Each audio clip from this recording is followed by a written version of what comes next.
In a groundbreaking ruling, Elon Musk's social media platform X has been hit with a huge $210 million AUD fine by the EU for violating new digital laws, setting the stage for a potential showdown between the European Commission and Musk, as well as President Trump. And for more, we're joined by Berg from RMIT University.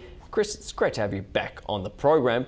What are the main reasons for this huge fine? So the European Union has a really substantial regulatory framework, a large piece of legislation called the Digital Services Act that gives it almost carte blanche to make decisions about regulation on large digital platforms like X, and they've identified X as one of the big large digital platforms that they're happy to regulate. So they have argued that X has done three things that they think is really bad. First, they think that the verified check marks or the blue check marks are misleading because they imply that they are verified users or instead of just being paid users. Second, they're concerned that the advertising, the bank of advertisers that X has on its platform isn't very transparent. And third, they're very unhappy that academic researchers and other researchers don't have easy access to all of X's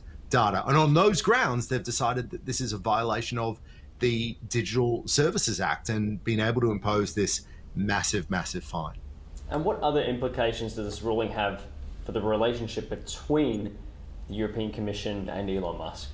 Well, this is the big story, right? So the issue here is that the United States, Elon Musk, the Trump administration, has been very frustrated with the way that the European Union regulates large technology companies. And they've been frustrated for quite a while. They're concerned about censorship. They're concerned about freedom of speech. They're concerned about over-regulation and EU dominance of the regulatory system.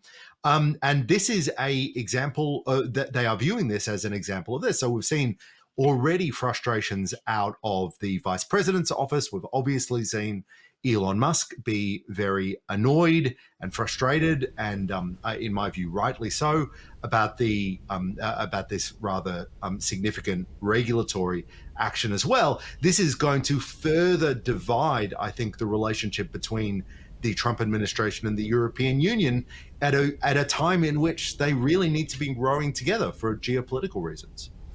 And what are the potential consequences for X if they fail to respond to this fine?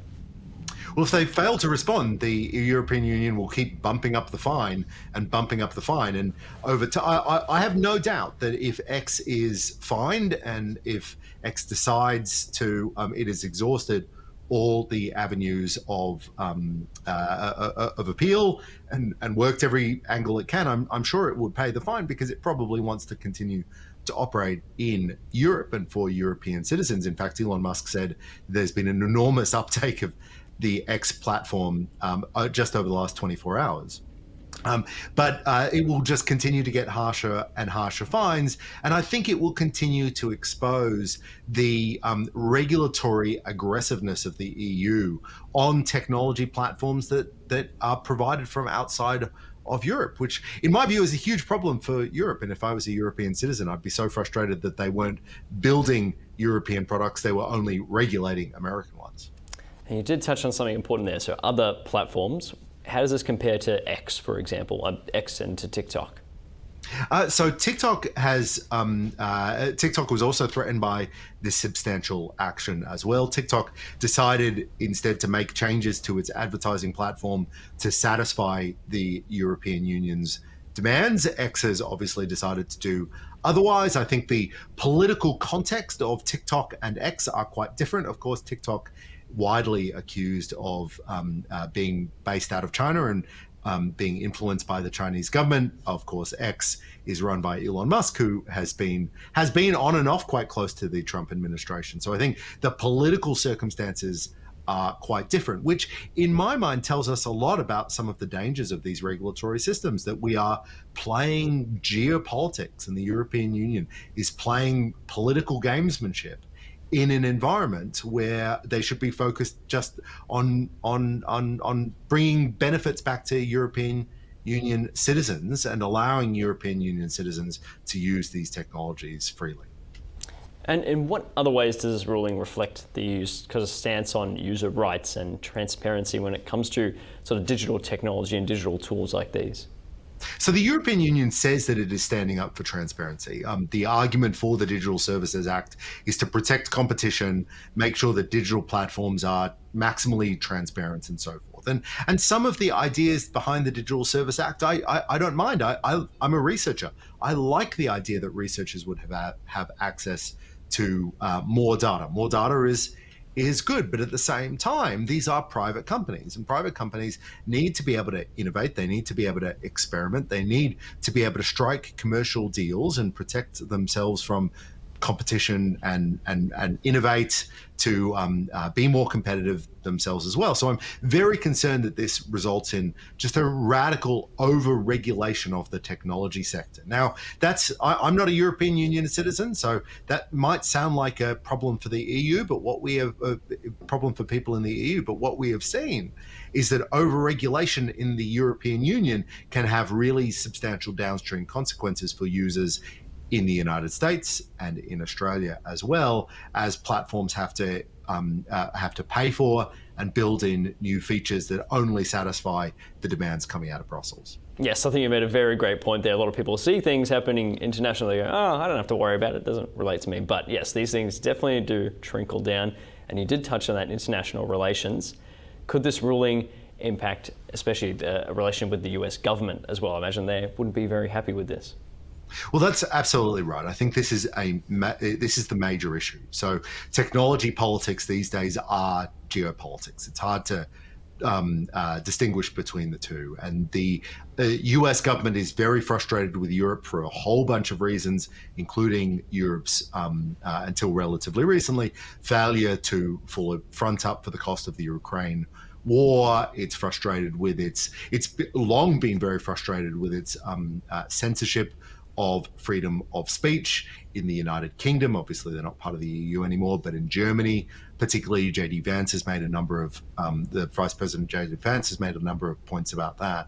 This is going to further divide the US-European alliance, which, again, I think is a really dangerous place for the world to be, in an environment where there are substantial geopolitical threats from Russia and China. We need the United States and the European Union not just to be working together, but to be expressing and sharing the same values of freedom of speech and minimal regulation. And how will these ongoing investigations relate to content moderation affecting X's operations on a larger scale?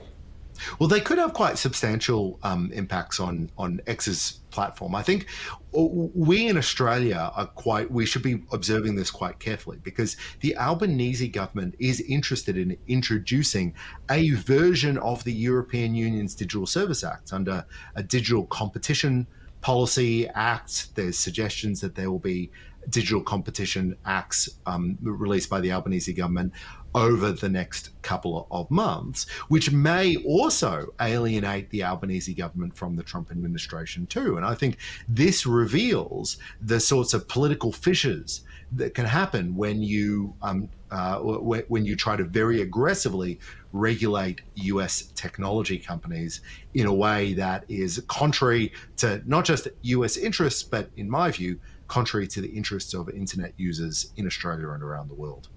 And to finish this up, what comes next? What moves does X have to take to comply, or will there be something to block this? What happens from here? Well, that's a great question. So there will be legal avenues for X to move, and X is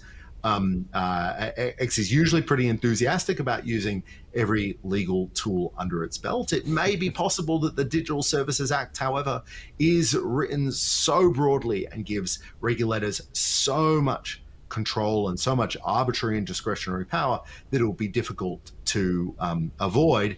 If that is the case, and if then X will be given a choice. X will have a choice, which is to pay whatever fine the European Union is imposing on it, or unfortunately remove itself from European jurisdiction. That will be a very difficult call, but given Elon Musk's frustration with the European Union, I think that will be a serious conversation they will be having in the X headquarters at the moment. Definitely. Chris Berg, a fantastic rundown from you. We'll make sure we're watching this closely as it no doubt evolves. Thank you so much for your time right here on Ticker. Thank you so much.